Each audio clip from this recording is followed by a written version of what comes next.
start with my dialect from Red Dead Redemption. Southern.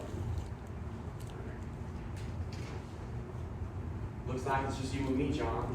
You should have stayed at home, working for the government, John. After all I taught you, I'm ashamed. Of course, there's always a choice. You were just too blind to see. And as for your family, Abigail was any other man's wife. And Jack, he's just another horse, son. Just like you. You're weak. You always were. You never had the stomach for this. You never could see what I see, John. You're too scared. You'll never get me to surrender. Better just come on and kill me then. Come on and get it. I'm right here. And the next one I will be performing is the part of Shay from Current.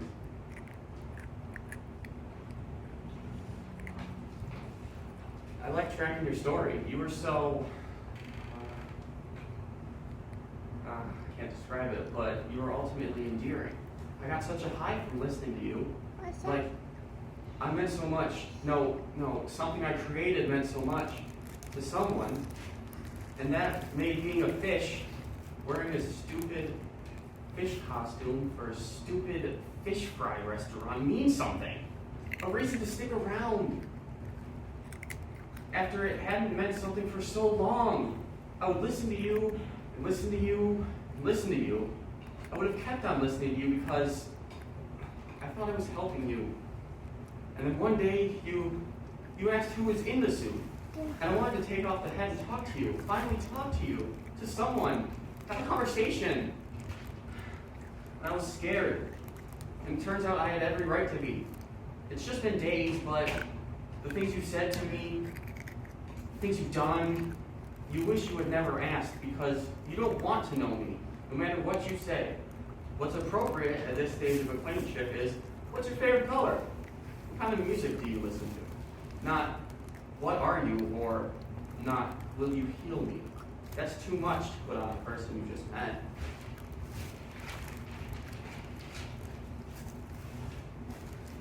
Next will be Puck from A Midsummer Night's Dream by Shakespeare, Act 2, Scene 2. Through the forest I have gone, but Athenian found I none, on whose eyes I might approve this flower's force in stirring love. Night and silence, who is here? Weeds of Athenian he doth wear. This is he, my master said, despised the Athenian maid. And then the last part is a comedy sketch routine by Randy Feltface and Sammy J. You know, it was my uncle who got me into comedy, inadvertently. He's an amateur magician, and by that I mean he really wants to be a magician, but he's just fucking amateur. Just fucking awful. And every Christmas he would do magic shows, these Christmas magic shows for us. And when I say that, you're probably picturing card tricks, rabbits out of hats. None of that, no. He is more of an escapologist, daredevil, illusionist kind of magician, just doing dangerous shit with no training and not a lot going on upstairs. One of my earliest childhood memories, right? He got on top of the pergola, wrapped in a straitjacket, and he's going to jump off the pergola into the swimming pool and not surface until he got off of the straitjacket. None of us told him not to do it, so he's up there, ready to go, wrapped in his straitjacket, and he does this thing before he does any trick. He goes, 3, 2, 1, ready. It's kind of like his little catchphrase, right? So he's up there, he goes, 3, 2, 1, ready. Takes a step back to run up into the swimming pool and goes straight through the pergola, impaled his shoulder on a stock ticket, tore all the ligaments in his ankle, and when he landed, it made such a loud noise that the dog bit him on the face. So Christmas was always awesome.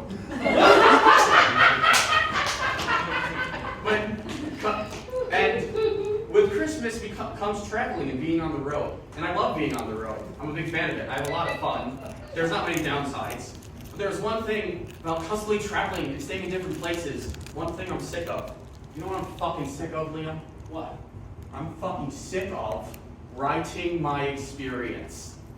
Why can't I stay somewhere, eat something, or travel somewhere without having to fill some customer survey to reassure the business I just interacted with, like I'm trying to dig a codependent lover out of a post-coital shame spiral?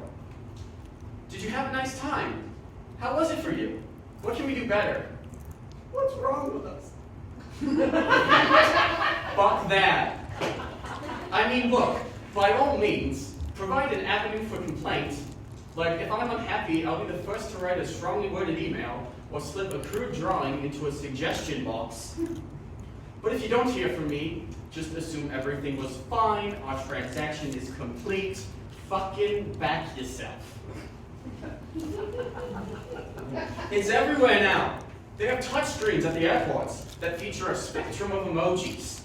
So you press the face that's closest to your own face. Having just experienced whatever your face has just experienced. They have them outside the toilets at international airports. Touchscreens outside of the toilets. Now, wait. Just for the moment, let's ignore the fact that that touchscreen is a giant petri dish for literally thousands of stool samples. Ew. I still resent having to write my experience of going to the fucking toilet.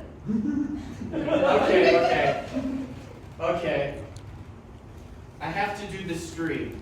No, you guys, go on ahead. I have to do this screen. Yeah, I'll get the next flight. Alright. Alright, here we go. Oh, golly go. Which face most accurately depicts my emotional state having just taken a shit at the airport? This is tough. I can't choose between tragically desperate or shamefully humiliated. I think I'll go with I didn't wash my hands.